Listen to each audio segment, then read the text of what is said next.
What is going on? Another major boat accident at a key bridge in Oklahoma signals a disaster waiting to happen. The bridge has been shut down. Is this another cyber attack or just the sign of a decaying society? We're talking about this and so much more here on the Gateway Pundits Beyond the Headlines, brought to you by VNN. This episode is sponsored by Vigilant Beef, providing the best long-term high-quality beef solutions that are there for you during emergencies with high-quality taste. Let's start the show.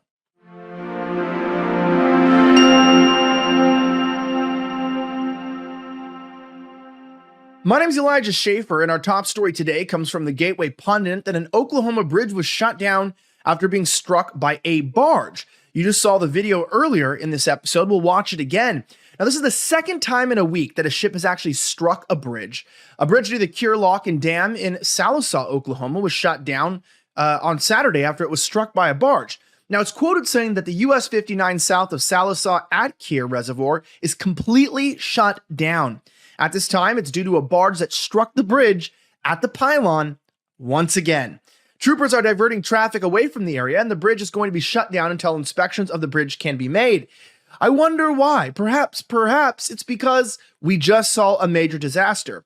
And we watched the video earlier, but I want you to take a look at it, and you can see that people are wondering, what is happening to our country? Why does this continue to keep happening? It seems like accidents every day. You see the contact right there hits the main support structure. And I think one of the difficult parts here is, look, cyber attacks are real. How there's two major accidents of large ships that are capable of taking bridges down at the support structure in a matter of days apart, how is that possible? Well, there's only two things that could be true here. Either A, this is a coordinated terrorist cyber attack that is trying to take down key infrastructure in our country, or a combination of just ineptitude. This is called DEI, as they were very upset about us, saying that the Baltimore mayor was a DEI hire, except for the fact that he won in 2020 on a campaign centered about blackness. So yeah, sure, he won the election. He didn't care about helping the city, about making sure things were working well. He cared about blackness. That's called a DEI hire. But it looks like I'm not the only person who thinks this.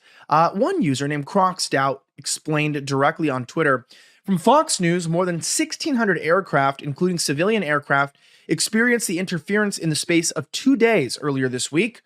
And it says that he seems to me that in light of the recent bridge disaster in Baltimore, a lot more questions need to be asked by both officials and the public. Are there connections that need to be made between this and Baltimore? I think we should be asking about why that ship appears to take such a sudden steer towards the bridge, as per the video.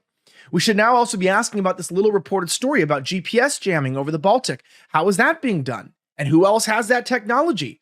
And the most recent news in the last hour or so about a barge hitting a bridge in Oklahoma, as I say, nothing is a coincidence. Here's a screenshot here from Fox News. It says an aircraft in the Baltic region was hit by GPS jamming as some blame Russia. We are literally talking the last 2 days about a, quote, laser weapon from Russia that is making our overseas diplomats sick, or I guess terminally ill. I don't know if I buy that story, as I think 60 Minutes and a lot of American media like to vilify Putin beyond, the threat that he actually poses to the West. But whether you support Putin or not, they like to tell you, oh, hey, by the way, Russia could be jamming our GPS pretty much anywhere in the world. They could be conducting cyber attacks on our critical infrastructure. But every time our infrastructure collapses, they just say it was an accident, which I don't know if that's any better. Because when it comes to these people, these foreign national boat drivers with the foreign national crew, it's like, is this really helping America? Is this what we want? We want to not know whether our bridges are collapsing due to infrastructure errors based on DEI hiring practices, or whether they're terrorist attacks. It's not the best option. It genuinely isn't. And it looks like I'm not the only one who's kind of lost hope in everything. Saturday Night Live, which I consider to be one of the most atrocious shows, sometimes is funny. A broken clock is still right twice a day. They basically had a joke about this, saying, look, things aren't looking good in our country, and we know that. Listen. President Biden said Friday that he would visit the site of the Baltimore bridge collapse because, like that bridge, Biden is no longer connecting with black communities.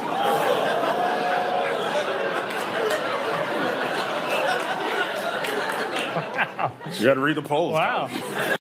Gotta read the polls, buddy. And I like that they're actually honest, considering this is on a mainstream media network channel.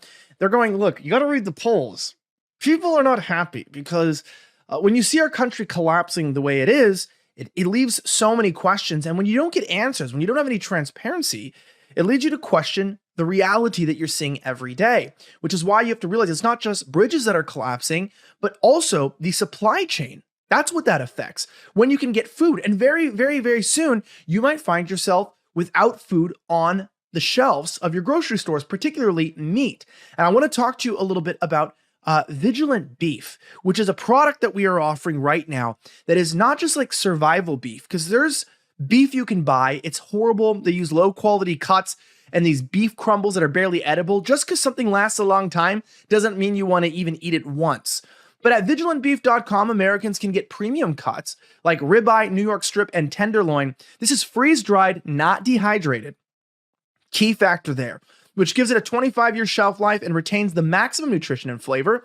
Vigilantbeef.com is a veteran-owned America First company out of Texas, and you can save 15% right now with my code VNN at vigilantbeef.com.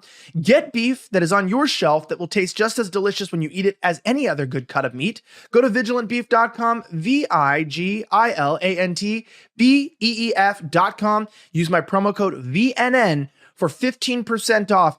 Don't wait until it's too late. Be prepared with meat that lasts longer than maybe some of your children have even been alive. Vigilantbeef.com. Anyway, my name is Elijah Schaffer. Thank you so much again for watching another episode of the Gateway Pundits Beyond the Headlines, where we try to discuss current events and ask questions and connect them to the things that are going on outside the article itself. This is brought to you by VNN. We thank you so much again for watching as always. Don't forget to check out Vigilant Beef, and may God bless the United States of America. I'm signing out.